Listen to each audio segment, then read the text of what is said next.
성당 가는 길이 명지. 야는 그럴 아가 아니다. 성당에 다니는 아는 나쁜 짓을 안 한다. 그때 내게 족쇄 하나가 철커덕 채워졌다. 성당에 다니는 애, 그래서는 안 되는 애가 되는 순간이었다. 내가 성당이 두려워진 건 그때부터지 싶다. 엄마는 우리 마을에서 유일한 신자였다. 늘 일손이 부족한 농촌인데도 일요일이면 깨끗한 한복을 차려입고 성당에 갔다. 그것은 파격이었다. 시골 사람들은 그런 엄마를 두고 겉멋이 들었다느니 바람이 났다느니 말이 많았다. 심지어 그걸 허용하는 아버지를 대놓고 비난하기도 했다. 엄마는 사람들의 입방아가 신경 쓰였는지 막내인 나를 데리고 성당에 다녔다. 어린 내 눈에도 엄마는 참 고왔다. 평소에는 때 묻은 무명옷에 머리에 흰 수건을 쓰고 농사일을 하던 엄마가 성당에 가는 날이면 단벌 외출복인 화사한 참꽃빛 한복을 입었다.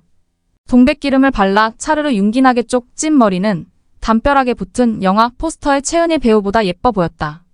집수세미로 깨끗이 닦아 씻는 하얀 고무신은 시골 황토길에 금방 먼지가 탔지만 엄마의 눈부신 자태를 가리진 못했다.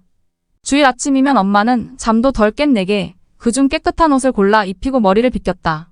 엉킨 곱슬머리가 자꾸 엄마의 빗손길에 기울어지면 가만 좀 있으라며 콩 머리를 쥐어박았다.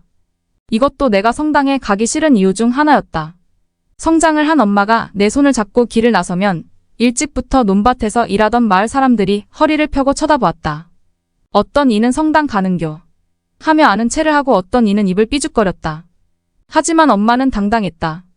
하느님 아버지를 만나러 가는 그 길은 엄마가 유일하게 자신의 세계로 돌아가는 시간인 듯했다. 아버지는 같이 성당에 가진 않았지만 엄마의 신앙을 묵인하는 것으로 지원했다. 사실 곱게 차려입은 엄마를 보는 게 싫지 않았던 것 같기도 했다. 위로 두 오빠는 1년에 딱 한 번 크리스마스 때에만 성당에 갔다.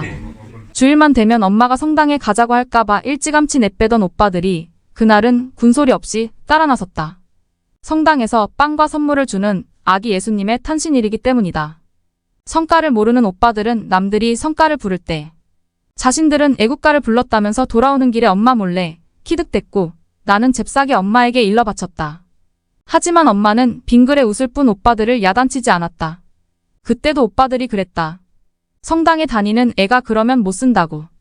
나도 정말 성당에 가는 게 싫었다. 숨막히게 엄숙한 미사 시간을 견디는 것도 그렇고 엄마가 차비를 아끼려고 초등학교 2학년이나 되는 나를 아직 학교도 안 들어갔다고 버스 차장 언니와 실랑이를 벌이는 것도 창피했다. 성당에 다니는 엄마가 저래도 되나? 혼란스럽기도 했다. 그래도 집에 올 때 정류장에서 사주는 따끈한 찐빵 맛은 매번 주일 아침잠을 깨우는 미끼가 되곤 했다. 우리 마을 최초 신자인 엄마가 성당에 다니게 된 연휴를 노년기를 보내고 있던 엄마에게 물어본 적이 있다. 갱년기를 앓고 있던 당시 엄마는 인생에 대한 회의가 컸다고 했다. 자꾸만 삶이 무의미하고 공허해지는 마음이던 어느 날 읍내장에 갔다가 길가에 뿌려진 전단지 한 장을 주었다고 했다. 거기에 하느님의 나라에는 구원과 평화가 있다고 쓰여 있는 걸 보고 그 길로 성당에 찾아갔다고 했다. 그때부터 엄마는 우리 마을에서 깨어있는 시녀성의 이미지가 되었다.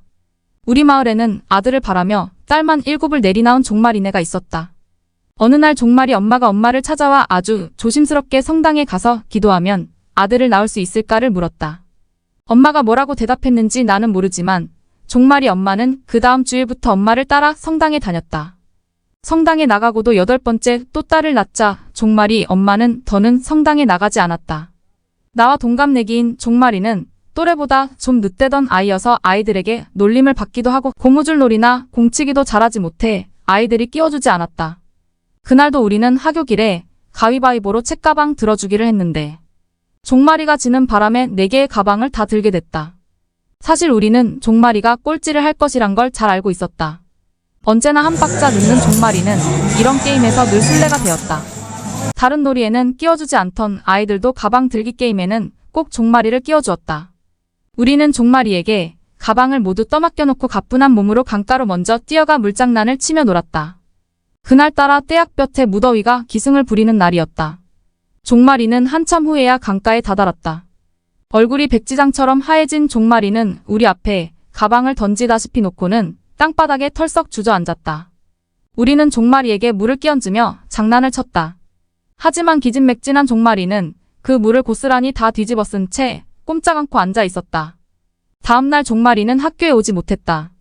그날 더위를 먹은 종말이가 심하게 알았다는 걸 우리는 나중에야 알았다. 마을에서 산악기로 소문난 종말이 엄마가 종말이를 앞장 세우고 그날 가방을 들게 한 아이들 집을 일일이 찾아다니며 야단을 쳤다.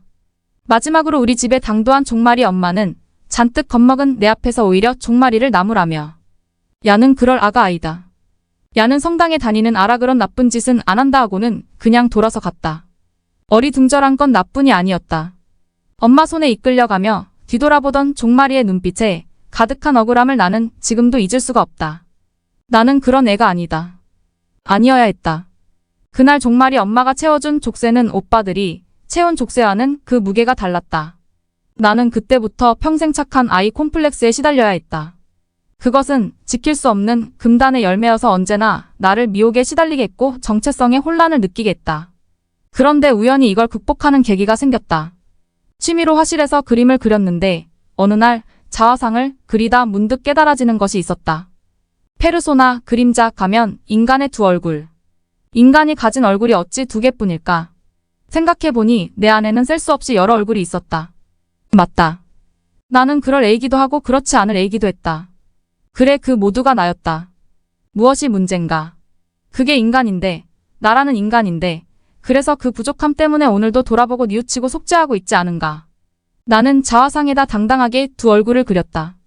그럴 애와 그렇지 않을 두 얼굴을 그려 넣었다. 그리고 처음 생각했던 페르소나라는 제목을 이렇게 바꿔 달았다. 그래서 뭐? 성당에 가는 길은 여전히 어렵다. 자신과의 싸움이다. 평생을 냉담과 회심을 반복하며 흔들리고 또 흔들린다. 하지만 엄마가 가르쳐준 성당 가는 길을 마음에서 완전히 잃은 적은 없었던 것 같다. 지금 나의 기도는 단 하나다. 그분께 가는 길을 더는 잃지 않게 해달라는 것.